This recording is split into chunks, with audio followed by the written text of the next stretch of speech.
When it comes to inbuilt glamour and star power, you couldn't ask for a better cast than Ocean's 8. Taking the lead from the Steven Soderbergh trilogy that pulled in George Clooney, Brad Pitt, Julia Roberts, and Matt Damon, The Hunger Games director Gary Ross has a cast of Sandra Bullock, Cate Blanchett, Anne Hathaway, Mindy Kaling, Sarah Paulson, Awkwafina, Rihanna and Helena Bonham Carter. That's quite the dream team, but is this a caper that they can pull off? The answer is yes, but they don't get away scot-free. Advertisement. Continue reading below. The movie opens with Debbie Ocean Bullock, the heretofore unmentioned sister of Ocean's 11 lead Danny Ocean, being released from prison after 5 years. She promises her parole board to go straight, but it's clear that she already has the institution wrapped around her little finger, and she's immediately back to her old grifter tricks. You see, Debbie Ocean has been planning an audacious heist since her faithless lover, Richard Armitage, had her thrown in the slammer. So she sets about getting a team together for a plot that involves some enormous diamonds, 3D printing, Tresmodern, and the glamorous Met Gala. The ragtag bunch includes Debbie's old partner Lou Blanchett, down on her luck fashion designer Rose Vile, Bonham Carter, master pickpocket Constance Awkwafina, jewelry expert Amita Kaling, grifter-turned-suburban mom Tammy Paulson, and genius hacker Nineball Rihanna. The eighth, unwitting member of the team is vapid celebrity Daphne Cludger, played with relish by Hathaway, who is clearly having a great time setting up her tabloid persona.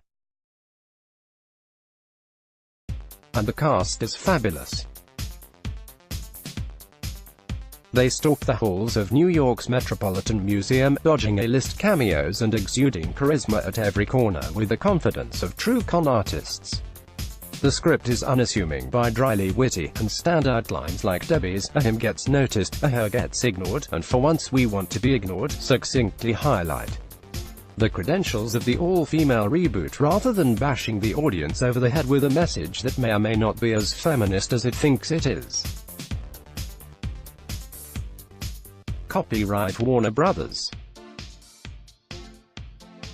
Blanchett and Bullock have an easy chemistry, though the movie remains coy on the exact nature of the relationship, and Hathaway is having a whale of a time, although we would have traded some of Bonham Carter's Irish-accented bumbling for more of Awkwafina and Kaling.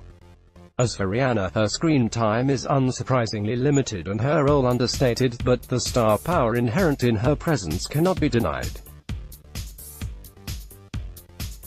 The film offers a breezy 2 hours of entertainment, and despite a bit of drag in the inevitable getting the gang together segment, once it gets going this is an enjoyable romp.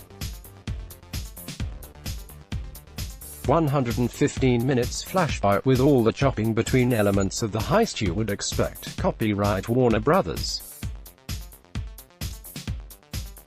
What the film lacks is a real sense of peril. In portraying its cast as the most competent women in the business, they become too competent and can do little wrong.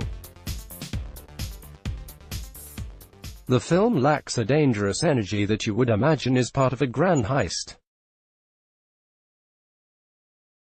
More disasters and narrow escapes would have allowed the stars to better develop the characters and relationships. Instead, the film sometimes falls into a business-like expounding of each step in the occasionally plot-hole-affected plan. Ocean's 8 is already proving to be a global box office success, and for a summer blockbuster it delivers both charm and glamour.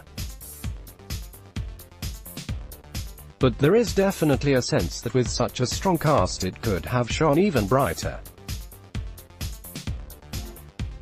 It's fun, but not fantastic.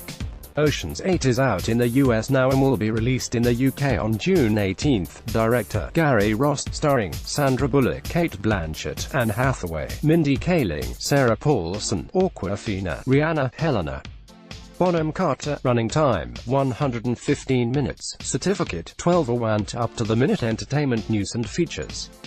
Just hit like on our Digital Spy Facebook page and follow on our @Digital Spy Twitter account and you're all set.